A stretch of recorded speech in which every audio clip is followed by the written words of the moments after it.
জলঙ্গি থেকে উদ্ধার হয়েছে 12 কেজি রূপো। মঙ্গলবার গভীর রাতে বহরমপুর রাজ্য সড়কের সাহেবরামপুর মোড় এলাকা থেকে উদ্ধার হয় 12 কেজি রূপো। এত রূপো কোথায় নিয়ে যাওয়া হচ্ছিল? তদন্তে জলঙ্গি থানার পুলিশ। বিশেষজ্ঞ চিকিৎসকদের সম্মিলিত প্রয়াস, চরক ও Jibak square diagnostic and research centre speciality ও মাল্টি স্পেশালিটি পরিষেবা নিয়ে এবার আপনাদের শহরে উন্নত ল্যাবরেটরি, সিটি স্ক্যান, ইমেজিং পরীক্ষা সহ বিভিন্ন পরীক্ষা করা হয়। যোগাযোগ 7477799627 7477799963।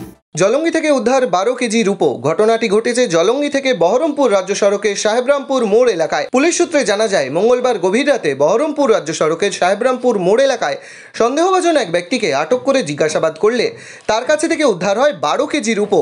ধৃত ওই ব্যক্তির নাম জয়নাল শেখ। তার বাড়ি জলঙ্গি থানার দক্ষিণ ঘোষপাড়া এলাকায়। এত রূপো নিয়ে কোথায় যাওয়া হচ্ছিল, কোথা থেকেই বা এত রূপো এলো, তার তদন্তে জলঙ্গি থানার পুলিশ।